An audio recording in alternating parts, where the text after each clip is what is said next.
Hello everyone, welcome back to History Scene. The Christmas season's over, winter's setting in, but we're still going to be out looking for history activities for you and your family. So let's check some of these pathways. It may not be the biggest, it's just a little show with stories of Virginia and places you may know. It's about the times and faces that made us who we are. We'll take you to those places, we'll travel near and far. We have history around every tree. We have old-time tales to hear and see.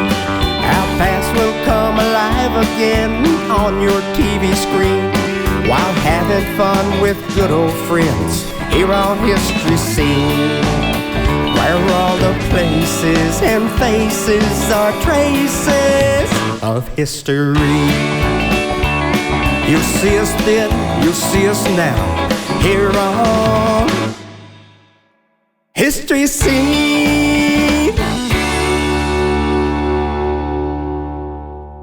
History. The calendar and the weather may say winter, but that doesn't mean you have to stay home and avoid history. I could use all of my fingers and all of my toes and not count the number of sites that are worthy of your and your family's attention. There's always something to do. There's the obvious stuff. For example, there's our History Scene partner, the Fredericksburg Area Museum. Or there's the ever-popular Hugh Mercer Apothecary Shop, the Rising Sun Tavern, or the Mary Washington House. If you choose to stay downtown, there's the Civil War Life Museum on Caroline Street, or the National Park Service's main visitor center on Lafayette Boulevard. Cross the river to Chatham, where there are enough exhibits to spend hours. And there's the always beautiful postcard view, no matter what time of year it is. We at History Scene thought we'd highlight a couple of these places. One is new, so let's start there. History. Today we're here at one of Spotsylvania County's older school buildings, now called the John J. Wright Educational and Cultural Center. Though still used as a program center by the school division, the center opened a museum section in 2010, and by visiting there you can travel back in time and remember a way education and life used to be, particularly among the Black community here. This excellent and worthy museum is open each Wednesday and Thursday afternoon, and on Saturdays as well. By following the good signs put up at the building's main entrance, you can wind up in a wonderful room full of exhibits and memorabilia. Let's go in and take a look. Exact hours, announcements, and other important information is available on their website, shown here. All right, we've come inside and we're in the John J. Wright Museum, which is within the Educational and Cultural Center. With me is Terry Miller, the museum's curator. Terry, welcome to History Scene. Thank you so much, and we're very happy to have you here with us today. Well, we're glad to be here. Now, John J. Wright lived well before this building was built and named for him, right? Yes, it was. Mr. Wright was the guiding force behind high school education here in this county for African American children. So it is appropriate that this building be named after him. So the building was constructed as the separate but equal facility during the years of racial segregation in education. Yes, it was. As we all know, there was a great yearning for education for African American children after the war, and there was no place for them to get it. So in addition to the one-room schools that were already constructed and being operated, a larger school was conceptualized by Mr. Wright and his companions. And that is how this school got its start. Amazing story. But now I want to look at these fascinating exhibits, but along the top here, we've got a timeline. Yes, we do. And the timeline is just a very succinct way to explain all of the exhibits that are in this room. We keep talking about the man, but we need to see what the man looked like. And we love this particular picture of him because it is instructive of what his personality was. He was very formal. He did not come to be an advocate as a young man. He came as a full-grown adult, we'd like to say. He went to college 1891 at what is now Virginia State, and that's where he got this yearning, this very, very strong yearning, and he learned a lot about leadership. And so he brought that back home and organized what is called the Spotsylvania Sunday School Union. And that was the organization from which all of these volunteers began to formulate the idea of the school. Even though Mr. Wright was principal for only a few years, there's one gentleman by the name of Alexander Scott who was principal here for 23 years. And as you see, the name of the school was actually the Spotsylvania Training School, and it remained so until 1940. So Terry, there's these things in these display cases seem to go on forever, lots of items. There are approximately 900 items in the museum. This particular area here is representative of every principal that served here. And so we have things in the cases that occurred during that time, starting particularly here at the fire that destroyed the original building, going all the way down until the building was repurposed into how it is now. In the corner, there's a wonderful, what I'll call exhibit on what I think is a one-room school. That one gets its inspiration from the Piney Branch School. And also on that wall you mentioned are models of the available one-room schools that served African American students during that time. Terry, I know you have changing exhibits and you've got one coming up soon, right? In February, actually opening on the 5th of that month, we will have an exhibit of the Spotsylvania native men who enrolled in the U.S. colored troops. Well, that will be fascinating and very interesting.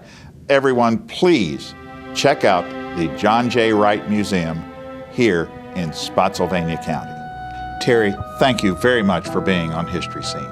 You are very welcome, and we look forward to seeing you and your viewers very soon. And now, let's go over to another path into Stafford County. History. In the 18th century, the pathway running east-southeast from Falmouth was called the Road to King George Courthouse. Today we call it Route 218 or the White Oak Road. This pathway saw a lot of history during the Civil War.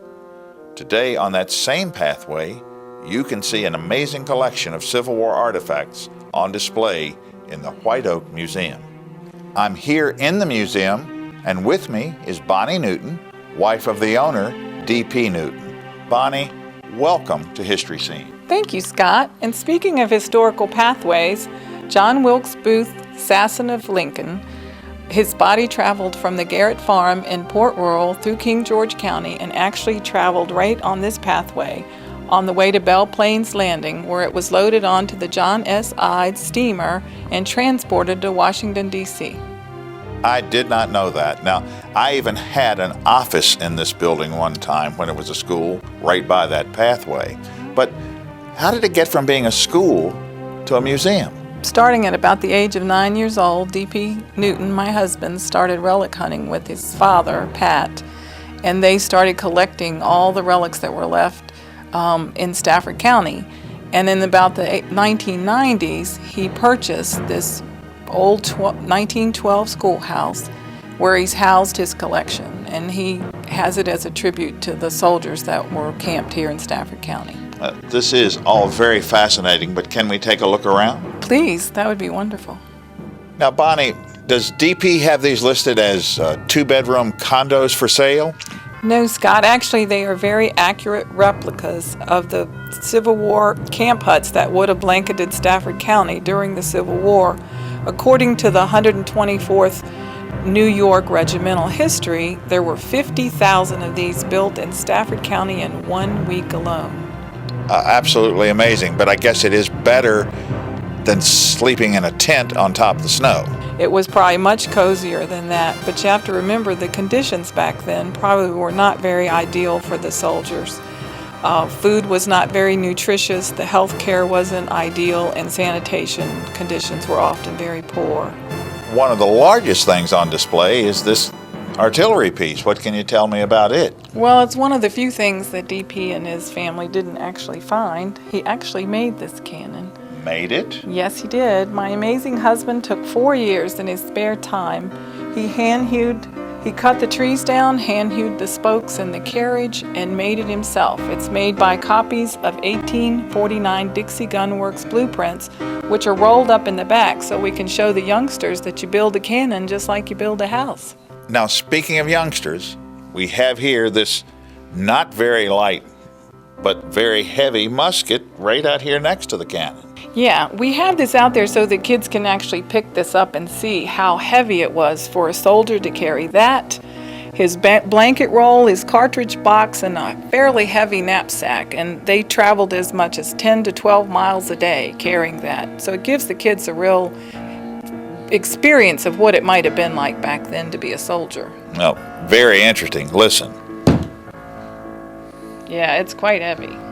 Bonnie, while we have things for kids, this is not just a kids' museum, though, is it? Absolutely, Scott. We have graduate students, history buffs, and authors come and look at the research material housed here in the museum. That's, Look at all this cool reference work. Hugo, welcome. Thank you. I bet with all this stuff I could find out about my great-great-grandfather, Beauregard, back in time. And Bonnie, this is Hugo back in time.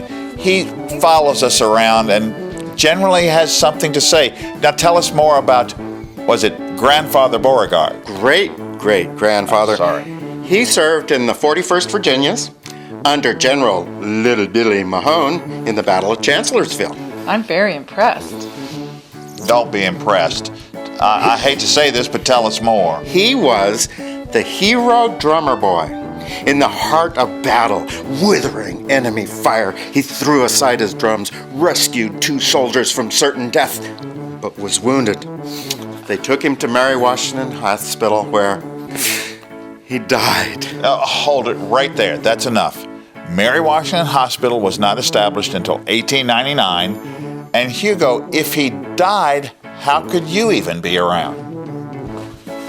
He was very mature for his age. All right, Hugo, as we've said before, you've got to get your facts straight. Now, you get some of that material, you do your research, and get it right. Now, go on. Yes, sir. Go Yes, sir. research. Yes, sir. Bonnie, this happens a lot. Bonnie, the historic old White Oak Primitive Baptist Church is just across the road from the museum, and I understand there was a service for reenactors there recently. Yes, Scott, and we're pleased some of the history scene crew attended. When you go inside, it's like stepping 150 years back in time. Well, that old church has certainly witnessed a lot of history, hasn't it? Absolutely. Part of the service was telling the history of the church, which was protected by the Union troops and served as a hospital during the war. In fact, it was Union veterans from New Jersey who came back after the war and restored the old church. Many of the 15th New Jersey Infantry Regiment survived and died there. The veterans believed that the healing of the church was part of the healing process for the war. Well, now, what are some of the other artifacts that a visitor could enjoy here? Well, Scott, there are many military items from the Union and Confederate soldiers located here in the museum. Things like bayonets, bullets, and artillery shells. While they certainly represent instruments of war, my personal favorites are the artifacts that the soldiers left behind. Things like the gold ID ring that belonged to John Tobin. He was in the 20th Maine, and he actually fought under Chamberlain. John Tobin's group was camped near Stoneman Station in Stafford County. He went on to fight at Gettysburg under Chamberlain, and he was wounded, but he did survive the war.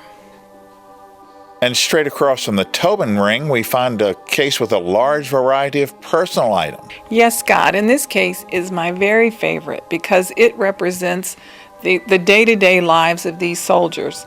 We have eyeglasses, false teeth, sewing kits, a conch shell that would not have come out of the Potomac River, mechanical pens, pipes, combs, and I think the case also shows that the sutlers probably took advantage of the soldiers. Some of these rings in this case are stamped 14-karat gold, but they're actually just brass dipped in gold gild. So the soldiers were actually taken advantage of by some of the sutlers in the area. Bonnie, this is all fascinating, but we want to make sure we tell our audience how to get here when you're open, so make sure we have that information. The White Oak Civil War Museum is located 4.5 miles east of Falmouth on Route 218 on White Oak Road. The cost is $4 for adults, $2 for seniors, and $2 for ages 13 to 18. 7 to 12 is $1, and 6 and under are free. And anyone who comes and mentions History Scene, anybody under 10 years old, will get in free. Bonnie, I'm sure there are more stories, but we certainly enjoyed being here. Thank you, Scott, and we look forward to those members of your audience coming to the White Oak Museum very soon. Thank you. Now, everyone, we're going to check another pathway that leads us out into Spotsylvania County in the middle of the wilderness. History. I've now recrossed the Rappahannock River from White Oak, and I'm standing in the middle of Spotsylvania County in a landlocked forest so thick that it's been called the wilderness for 2 centuries. I want to emphasize landlocked. Yes, the county borders on the Rappahannock River. There are streams of water running through it, but we're not talking the 7 seas here. Yet, a man born on January 14th, 1806, in a house right down that pathway, went on to become one of the greatest navigators of the 19th century. He was the first superintendent of the U.S. Naval Observatory, and he gained the name Pathfinder of the Seas. That man, Matthew Fontaine Maury. When I was in 4th grade, and that was here in Virginia, we all had to study Virginia history from an approved textbook. It had a chapter named Pathfinder of the Seas, and that was about Maury. And that story always intrigued me. Living here in the Fredericksburg area and having an interest in the Civil War, I'd often think of Maury whenever I drove past here just touring around battlefields, or whenever I went to a football game in the city stadium. But we'll get back to those place names in just a moment.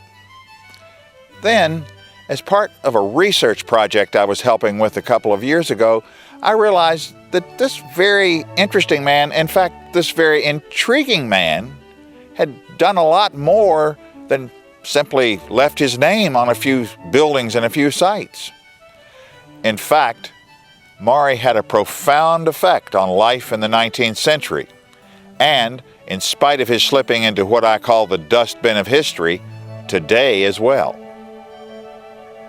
Now, today, most people who drive by here, and they do a lot, they assume, well, I know who Maury was. But we at History Scene are going to bet that you really don't.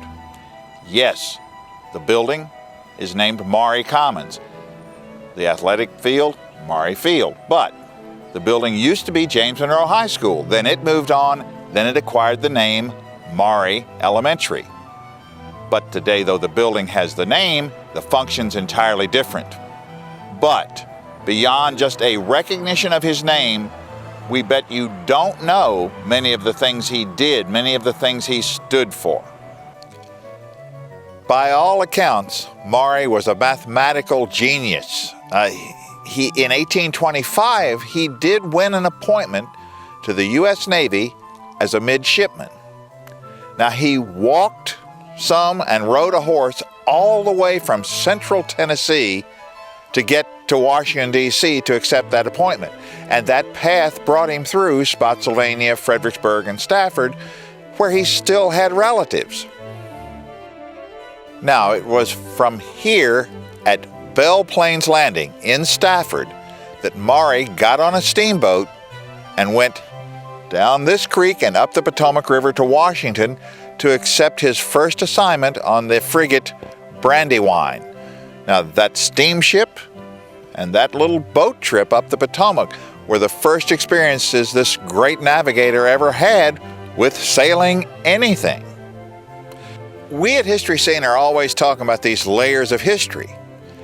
And while I've just been talking about the Maury getting on a boat incident in 1825, remember what we heard back at the White Oak Museum, that it was also this spot where Union soldiers brought the body of John Wilkes Booth in 1865 as they put it on a ship and took it to Washington.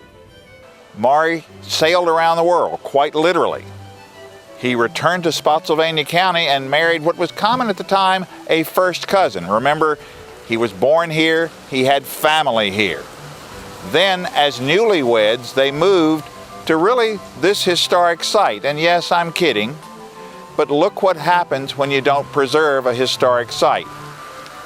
The image you're seeing is the home that stood here until the 1950s, but let's consider that. This image is not very good, but it was in this house that Matthew Maury and his wife, Anne Herndon, lived off and on until 1842. Today, the site, as you can see, is just on a windswept plain here next to Charlotte Street in Fredericksburg, next to the fence that separates me from the postal workers. Now, the site here actually relates to something you as History Scene viewers have heard before, because the house was torn down in the 1950s, but it was one of the structures in the Fredericksburg area that was torn down in the name of progress, and the protests against all of these things produced what we now know as Historic Fredericksburg, or HFFI. Now, there are numerous homes in Fredericksburg's various historic districts that claim Matthew Fontaine Maury lived here. But the fact is, it was typical of the times that you'd go from house to house where your relatives lived, particularly if you were like Matt and Ann Maury, that is, poor as church mice, and maybe about supper time there'd be a knock on the door, and there they'd be. And at various other times in their lives, they would come through Fredericksburg and stay with these relatives. Usually, they were Herndons.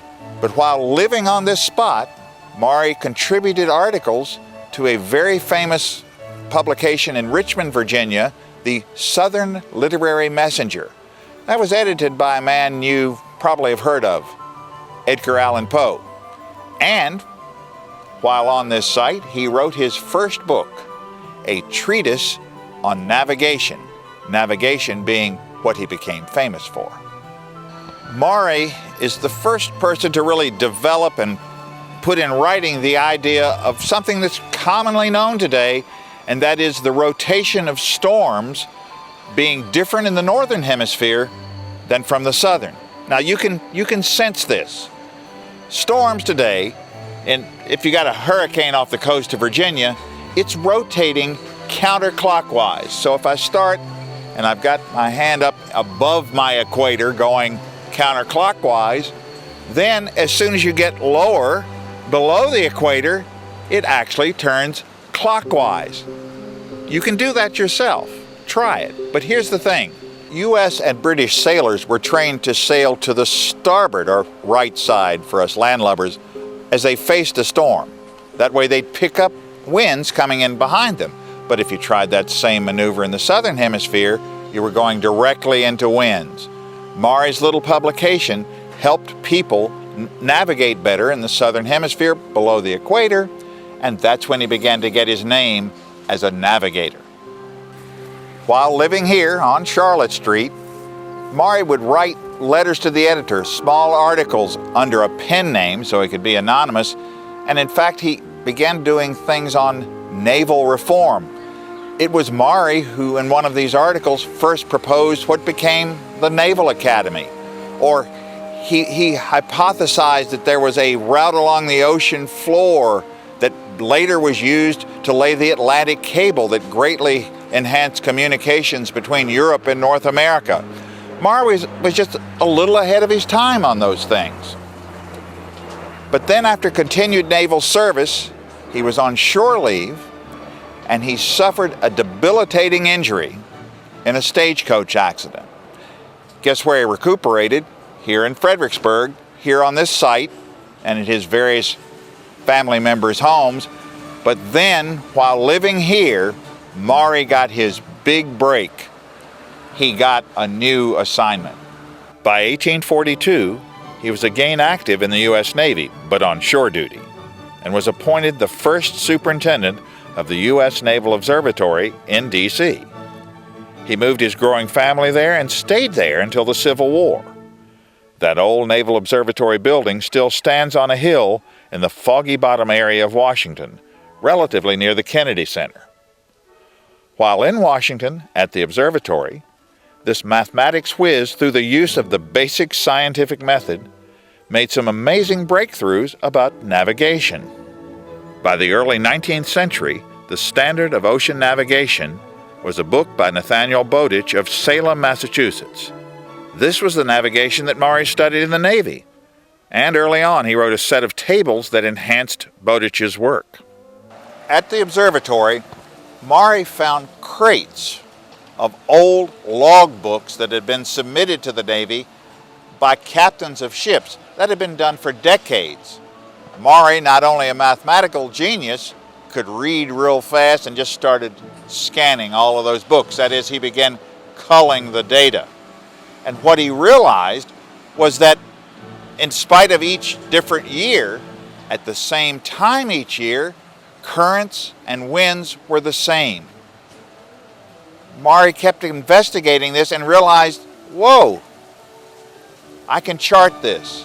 And he began to develop and print navigational charts and aids that pretty much made him famous as the pathfinder of the seas. Maury's charts were liked by captains because it meant that ships could go faster and safer, something that ship owners liked too. They didn't have to pay insurance claims, or they didn't have to take care of widows and orphans. This is why this pathfinder became important to the navigational system in this country and in fact the world. Maury in essence developed the science of oceanography, and in 1855 he published that science's first textbook called The Physical Geography of the Seas. With the outbreak of the Civil War, Maury did what many Virginians in the U.S. military did. He resigned and went south. Maury went to work for an office in Richmond, but he left Washington and moved his family to, guess where, here in Fredericksburg, and during the war, they resided much of the time in this house at 214 Caroline Street. As he continued his service for Southern causes, he was sent to London, both to continue research, to outfit what we call raiding vessels, but mainly because of his prestige, they wanted him to be out in front to sort of gain recognition for the Confederacy. At the conclusion of the war, he eventually returned to Virginia and taught at Virginia Military Institute, dying in Lexington in 1873. He's buried in Hollywood Cemetery in Richmond. For his service to science and the Confederacy, he got a statue, this one, on Monument Avenue. And for decades, Virginia children got a holiday on Maury's birthday, January 14th, to celebrate Maury Day. Well, there you have it. We have all of these sites in Fredericksburg we've talked about. We've got the birthplace site out on the modern battlefield, but yet we say you didn't really know all about him. And in a state that produced Washington, Jefferson, Madison, Monroe, even there, he's largely forgotten. But the U.S. Navy hasn't forgotten. In the margin of all modern Navy charts, there's this quote: based on the researches in the 19th century of Matthew Fontaine Maury, while serving as a lieutenant in the United States Navy. We here at History Scene, hoping that you won't forget, want to keep telling you these stories behind our history. Thanks. History. Hello, my name is Tom Van Winkle, and I'm the executive producer of History Scene. It's hard to believe that we're about to wrap up our second season of the show. It seems like only yesterday that the show became a reality on Comcast Cable. Now in our second season, both Cox and Verizon networks picked us up, and our audience has exploded far beyond our expectations. It's to the point now where Scott Walker, our on-screen host, and Bill Hatch, better known as Hugo Backentime, can't even get out on the streets without being recognized. Now I'd like to let you know a little secret that very few people are aware of. We at History Scene pay for the show out of our pockets. That's correct. We research, we write, we film, we edit, and we travel on our own dime. We then present a finished product to the cable networks. The networks do not pay us, and they do not sponsor us. In fact, currently, we have no sponsorship or underwriting at all. The Fredericksburg Area Museum and Cultural Center presents us as a courtesy as a nonprofit organization. In order to continue producing History Scene, we need underwriters. That's right, I'm blatantly asking for money. We at History Scene are nothing but humble historians and filmmakers. Unfortunately, we are not independently wealthy. This area is blessed with much history, and the realization that many people didn't know of it brought us to this show. We wanted everyone to understand where they lived and the rich history all around us. We also wanted visitors to come and see us and hear the stories behind the history. Now, if you are a business or corporation and you believe what we are doing is an important venue for bringing this area's history to the screen, then please consider being an underwriter for History Scene. An episode of History Scene airs 48 times a month on our networks. Now that's major exposure for your business, showing support for important local TV. Without obtaining underwriting to defray the costs of the show's expenses, a third season of History Scene may be very difficult to produce. So if you are enjoying what we are doing, if you're learning history in a fun way, or if you can't get enough of our on-screen characters, then give us a hand. Help us continue this worthy project. You may contact us directly by email, which is shown here on your screen. You may also find out more about Heritage Media LLC from our website, which we also have posted here on the screen. Now remember, we have a Facebook page. Please visit the Facebook page, become our friend, post a blog, read up on some interesting news. You might even find Hugo on there at some time. So as executive producer of History Scene, I'd like to thank you for your time, and I hope to see you again for a third season. It may not be the biggest, it's just a little show with stories of Virginia and places you may know. It's about the times and faces that made us who we are. We'll take you to those places, we'll travel near and far. We have history around every tree. We have old-time tales to hear and see.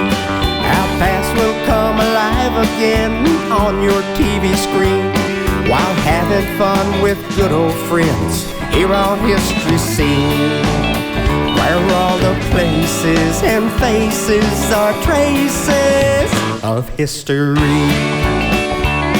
You'll see us then, you'll see us now, here on History Scene.